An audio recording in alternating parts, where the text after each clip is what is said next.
The live TV, सच सबसे आगे। जब से उत्तर प्रदेश में योगी सरकार आई है तब से ऐसा लगता है जैसे हर कुछ वहां संभव है जो असंभव हो सकता था संविधान की नज़र में। अब वहां पर वो सारी चीज़ें संभव हैं जो भले ही संविधान के हिसाब से सही ना हो। क्योंकि आपको हैरानी होगी जो मैं बताने जा रहा हूं आपको, क्या ये सवाल खड़ा होता है कि उत्तर प्रदेश में योगी राज में ईद की नमाज पढ़ना अपराध हो गया है, या ईद की नमाज पढ़वाना अपराध हो गया है, या ईद मिलना अपराध हो गया है, ईदगाह में लोगों से मिलने जाना अपराध हो गया है। ये मैं सवाल इसलिए पूछ रहा हूं क्योंकि समाजवादी के विधायक को पुलिस स्टेशन जाना पड़ा समाजवादी पार्टी के एक नेता को छुड़ाने के लिए। मामला कुछ ऐसा था कि समाजवादी पार्टी के कोई नेता हैं विकास, वो ईदगाह गए थे कानपुर की ईदगाह में पुलिस ने उनको पकड़ लिया और आचार संहिता का हवाला देते हुए गिरफ्तार कर लिया, या जो है वहाँ पर बैठा लिया, थाने में डिटेन कर लिया। अब उसके ऊपर जो विधायक थे वहाँ पे अमिताभ वाजपेयी जी, उन्होंने डीसीपी साहब से कहा कि क्या ये अपराध है नमाज पढ़ना? रामनवमी के दौरान तो आप ऐसा कुछ भी कदम नहीं उठाते हैं। बहुत सारी बहस हुई, मैं आपको सिखाता हूँ। एक यूज़र है शिवम यादव, उन्होंने लिखा है कानपुर सपा नेता सम्राट विकास ईदगाह में ईद के मौके पर नमाजियों से गले मिलने गए थे, उन्हें वहां पुलिस ने गिरफ्तार कर लिया। इसी को लेकर विधायक अमिताभ वाजपेयी और डीसीपी के बीच काफ़ी गहमा गहमी हो गई। सपा विधायक अमिताभ वाजपेयी डीसीपी से बोले आपकी औकात हो तो रामनवमी में करके दिखा दें। तो ये एक बड़ा विषय है। विषय मैं इसलिए कह रहा हूँ क्योंकि नमाज ईदगाह में जाके राजनेताओं का गले मिलना नमाजियों से ये कोई अपराध की श्रेणी में आ गया है? जो सदियों से यहाँ हो रहा है भारत में, ये का आज एक जुर्म हो गया कानून की नज़र में। योगी सरकार में या तो ईदगाह पे नमाजियों पे एफआईआर हो गई पिछली बार, कई सारी पिछले जो नमाज हुई थी पिछले साल, कई सौ नमाजियों पे एफआईआर कर दी थी बाहर नमाज पढ़ने के ऊपर। और अब जब तमाशा चलता है भाई होली खेली जाए, किसी को आपत्ति नहीं है, मुझे भी नहीं है। रामनवमी का जुलूस निकले, मुझे भी आपत्ति नहीं है, आपको भी नहीं है।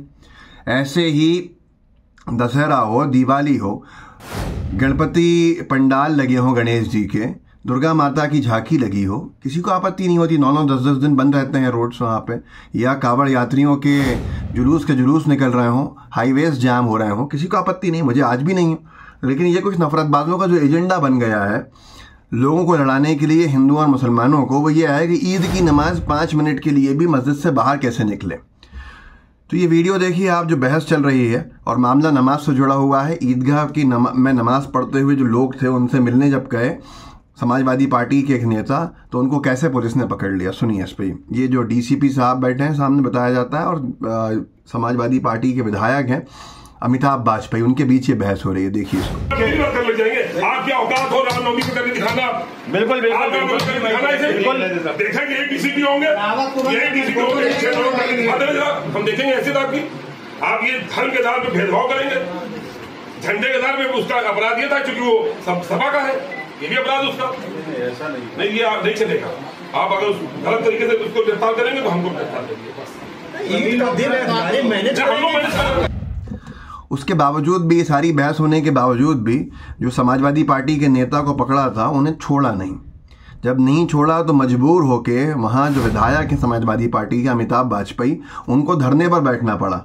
और जहाँ तक मुझे पता है ये मिश्रा जी हैं या शर्मा जी हैं जो इंडिया अलायंस के प्रत्याशी हैं वहाँ के, उनको साथ में ले धरने पर बैठना पड़ा। ये हाल है आज। ये आप खुद वीडियो देखिए कि कैसे जो कानपुर नगर पुलिस ने गिरफ्तार किया समाजवादी पार्टी के नेता को, तो गिरफ्तारी के विरोध में समाजवादी पार्टी के विधायक अमिताभ वाजपेयी जी धरने पर बैठने को कैसे मजबूर हुए, खुद सुन लीजिए उनको। गलत तरीके से, तानाशाहीपूर्ण तरीके से ईद की व्यवस्था को खराब करने का प्रयास किया गया। उनके बदतमीजीपूर्ण व्यवहार को हमारे नेता सम्राट विकास द्वारा टोकने पर उसको उठा करके थाने में बंद कर दिया है। पुलिस की इस तानाशाही व्यवस्था को बिगाड़ने की ये जो गंभीर घटना है, जो लोकतंत्र को लाठी तंत्र बदलना चाहती है, उसके खिलाफ हम लोग पंकी थाने में धरने में बैठे हैं। क्योंकि यहाँ पर जो अधिकारी आए हैं वो समझाने के बजाय हम लोगों को भी धमकाने आए हैं, वो हमको भी धमका रहे हैं। उनके दिमाग में विधायिका का कोई भय नहीं, लोकतंत्र का कोई भय नहीं, लोक व्यवस्था बनाने में उनका कोई इंटरेस्ट नहीं। वो अपने व्यक्तिगत ईगो को संतुष्ट करने के लिए नेताओं का दमन करना चाहते हैं। इस दमन के खिलाफ हम लोग यहाँ बैठे और मांग कर रहे हैं कि अगर लोकतंत्र दमन करना है तो हम सब लोगों को भी जेल भेजा। विधायक जी, आरोप लग रहा है कि विकास जो पहुंचे थे वो नमाजियों को भड़का रहे थे, तो कितना यार हर साल पहुंचते हैं, हर साल यहाँ खड़े होते हैं। इसमें आपको डिटेल पता चल जाएगी, डिटेल समझ में आ जाएगी कि हाल क्या है और किस तरह से कार्रवाइयाँ हो रही हैं। और आज ईद की नमाज पढ़ने जाने वालों से मिलने के ऊपर भी अगर कार्रवाइयाँ हो रही हैं तो बड़ी बात है। आप सुनिए, बड़े मज़ेदार, पुलिस का ऐसा लगता है जैसे किसी को भी कुछ भी कह के समझा देंगे। क्या रवैया रहा, पुलिस अब इस पर ये माहौल बना रही है गोदी मीडिया के माध्यम से कि साहब वो जो गिरफ्तार किया है समाजवादी पार्टी के जिस नेता को, वो नेता वहाँ पे लोगों को सड़क पर नमाज पढ़ने के लिए उकसा रहे थे और समाजवादी पार्टी की चुनावी सामग्री भी वहाँ पे लगा रहे थे जगह जगह पे। यार कोई भी इतना बेवकूफ़ तो नहीं होगा कि वो ऐसा काम करेगा। पहली चीज़, नमाज पढ़ना अगर मस्जिद में जगह नहीं है, सड़क पे कोई अपराध नहीं है। अगर कांवड़ यात्री निकल सकते हैं, गणेश जी के पंडाल लग सकते हैं, होली जल सकती है, होली खिरी आ सकती है, तो नमाज पढ़ना 5 मिनट के लिए कोई अपराध नहीं है। कोई संविधान के अगर संवैधानिक कार्रवाई नमाज पे हो रही है तो फिर बाकी सारे धर्मों के कार्यक्रमों पे, आयोजनों पे करनी पड़ेगी, जो असंभव है।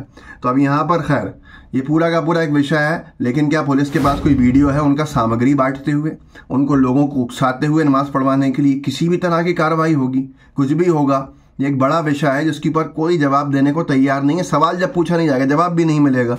यहाँ तक कि यही कानपुर की पुलिस जो है, इन्होंने पिछली बार एफआईआर दर्ज की थी ईदगाह की में नमाजियों के ऊपर। इस बार इन्होंने क्या किया कि 2 शिफ्ट में नमाज करवाई है, 2 शिफ्ट में नमाज करवाई है।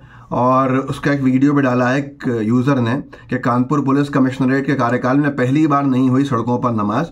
पुलिस ने 2 शिफ्टों में कराई ईद की नमाज। पुलिस प्रशासन ने शहर काजी मौलानाओं के साथ की थी कई ईद की नमाज के लिए कई चरणों में मीटिंग। क्या ये किसी दूसरे धार्मिक आयोजन के लिए कभी हुआ है? लेकिन खैर देख लीजिए, ये हाल है इनका, कानपुर की पुलिस का, जिन्होंने समाजवादी पार्टी के नेताओं को पकड़ के गिरफ्तार कर लिया है। ये एक वीडियो है, देखिए, जिसमें बताया जाता है कि ये 2 बार में नमाज पढ़वाई गई।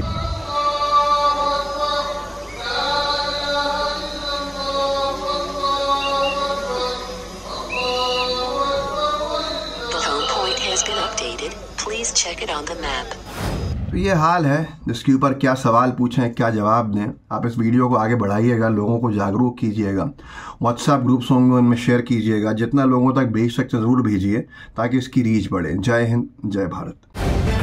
द लाइव टीवी, सच सबसे आगे।